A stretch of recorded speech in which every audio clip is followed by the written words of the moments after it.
So I've learned a few things since my last video about how my advanced bionics hardware and software actually work and what may or may not be possible as I work to improve it. And I also received a reminder of how freaking grateful I am to have gotten this thing.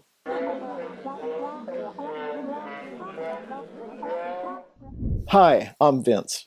In my last video, I got into the weeds a little bit about what I'm hoping to accomplish at my next mapping in a couple of weeks.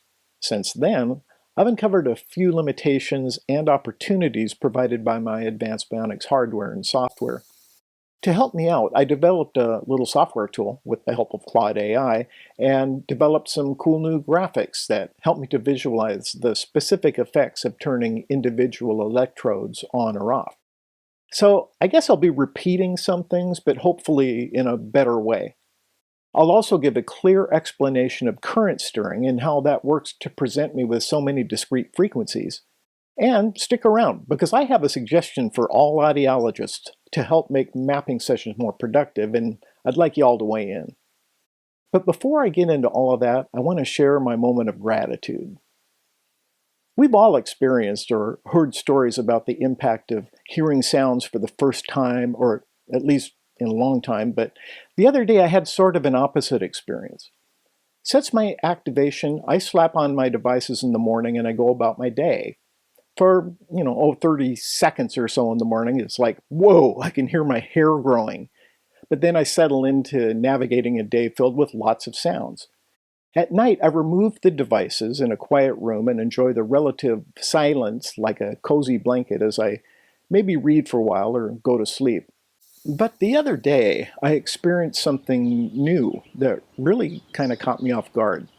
It was a beautiful early summer Sunday afternoon, and my wife offered to trim my hair. So we brought the clippers and whatnot out onto the deck. Trees were rustling in the gentle breeze, a plane droned overhead, the neighbor kids were out playing in their yard, and birds were singing all around us. As my wife draped the barber smock around my neck, I removed my glasses, hearing aid, and cochlear implant processor, and I fell into virtual silence. The visual scene around me was the same, but my audible world went instantly dark. My wife had to speak loud and slow from only my right side or in my field of view. The contrast startled me. I thought, this is what it was like last year? I was unexpectedly hit with a wave of emotion and profound gratitude. Moments like that remind me that while I spend a lot of time and energy thinking about the quality of what I hear, it's the gain in functional hearing that brings me joy every day. And once again, I'm so grateful that I had the opportunity to get a cochlear implant and that I chose to jump on it. By the way, if you have something to say about my haircut, please keep it civil.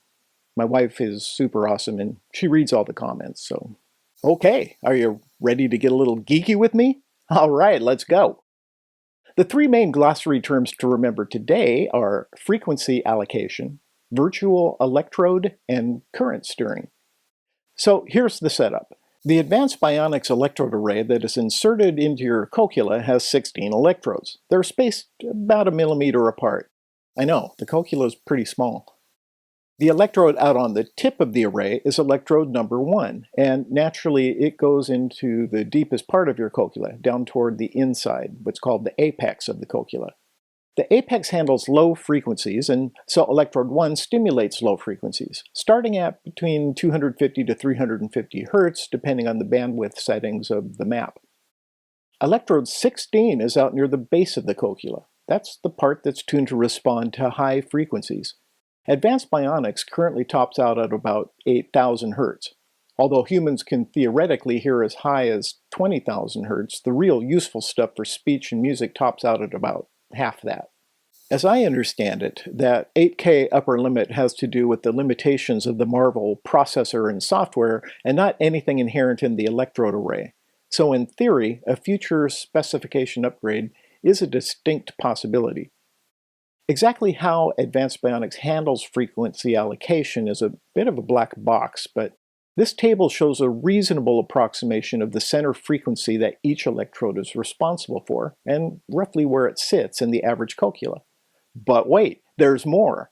AB uses a technique called current steering to create stimulations at specific points along your auditory nerve between each pair of physical electrodes, and these points are called virtual electrodes.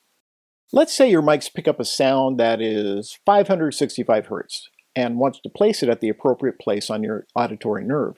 That happens to be exactly between the center frequency of electrode 4, which is 500 Hertz, and electrode 5, which is 630 Hertz. Well, the clever engineers at AB have discovered that if you send that signal to both electrodes 4 and 5, and you divide the current that drives the signal 50-50 between them, it creates a stimulation at exactly the halfway point between electrodes 4 and 5. This stimulation point is called a virtual electrode. If you wanted to stimulate 600 Hertz, you'd send the signal to electrodes 4 and 5, but with more of the current going to electrode 5 and less going to electrode 4. By varying the ratio of current between adjacent pairs of physical electrodes, you can create virtual electrodes wherever you want them. As you can imagine, a lot of complex processing has to happen incredibly fast. It's amazing that it works as well as it does. But here's the problem. As I mentioned in my previous video, the placement of the electrode array in any particular cochlea is a bit of a crapshoot. The frequencies that AB chooses as the center frequency for each electrode, and the place along your auditory nerve that is primed to receive that frequency, pretty much never precisely match up. Cochleas are unique, but electrode arrays are standard. In my case, which seems to be fairly common, that mismatch means that I tend to perceive sounds as too high in pitch. My ear wants to hear 500 Hertz about here, but AB has it centered on electrode 4, which happens to be right here. Now, you might be thinking, can't your audiologist just open up the mapping software and just shift those frequency allocations around to have the stimulations better match your ear? I mean, Med-El has some version of that capability. If you recall, this idea that there is a specific location in a given cochlea that responds to a certain pitch is called place coding. And no, the AB fitting software in your audiologist's office locks out the editing of the frequency allocation table. I'm sure that specialty audiologists at AB can do so, but I'm not sure how any one person's case would get escalated to that level. Perhaps only in a research setting? I don't really know. If you do, please add it to the comments. It'd be an interesting dialogue to have.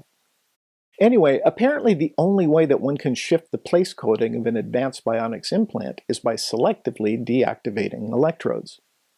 I tried this earlier, and it kind of worked. I experimented with turning off electrodes 15 and 16. The software automatically reallocates the frequencies, but it wasn't easy to visualize the degree to which it does so.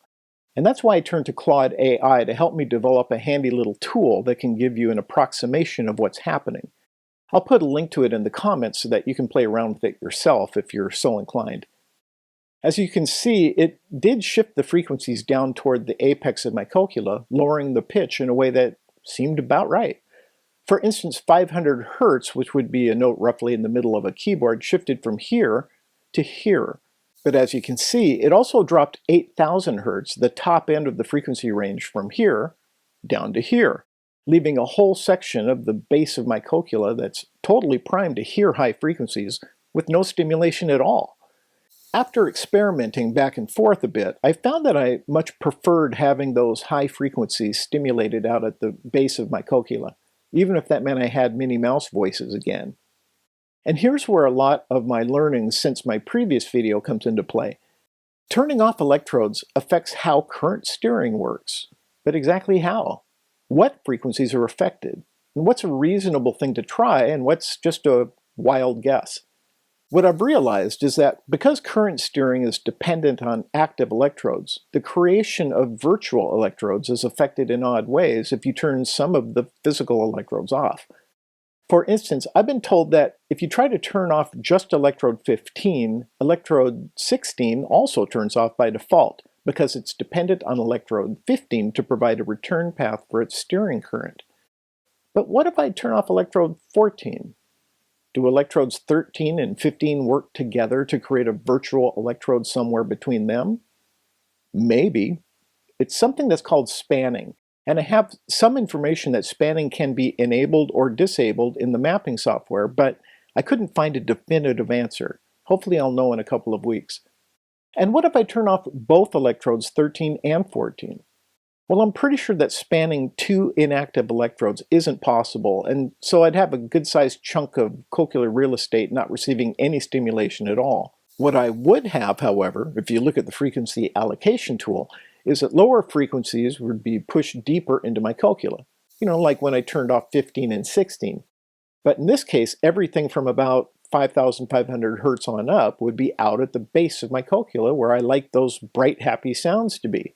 However, I'd have a big old gap where nothing is getting stimulated at all. So what if I want to push those low frequencies lower, like when I had 15 and 16 turned off, but want to avoid that big gap with no stimulation? Well, maybe I can turn off 13 and 15. Will spanning permit virtual electrodes to cover both of those gaps? I don't know. I kind of doubt it, but it just might work.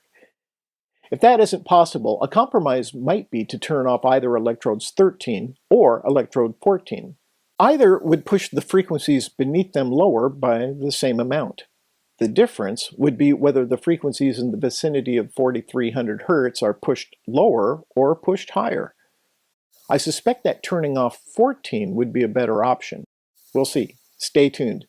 Speaking of mapping sessions, I do have one complaint about the process, and I wonder if any of you share my experience.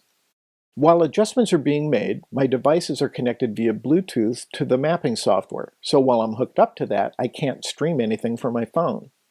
After M-level adjustments and dynamic range adjustments and a bunch of other stuff is tweaked, it's time for me to weigh in on the significance and efficacy of our adjustments. The monumental importance of my carefully considered opinion weighs on me, as I'll have to live with these settings for months. And so it all comes down to this. My audiologist, a petite woman with a rather thin and high voice, sitting across from me in a small, bare-walled office, looks up from the user interface with an earnest look, a mix of anticipation and curiosity, and says to me, "How's that sound?" And that's it. No test material played through a full-range speaker system, no walking around with it for 10 minutes, just her asking me how it sounds. How am I supposed to know how it sounds? My suggestion is that every audiologist have a full-range speaker in their office that the patient can connect to via Bluetooth, so that the next time she asks, "How's that sound?" I can say, "Well, let's see," and then fire off China Grove or an audiobook narrated by Morgan Freeman or something. Let's start a petition. Who's with me? Even with 90 minutes, time always feels so tight that I always feel a little bit like Ralphie choking in front of Santa, forgetting to ask for his Red Ryder BB gun. My next video will be on the other side of that appointment, and I might not have another adjustment for 6 months or even a year, so wish me luck. In the meantime, I've been thinking about researching and creating a definitive Bluetooth and AB remote troubleshooting video. Is that a good idea, or am I opening a Pandora's box? Let me know what you think. And if you have anything else CI related that you'd like me to talk about, let me know. Until next time, I wish you all the best, and as always, thanks for listening.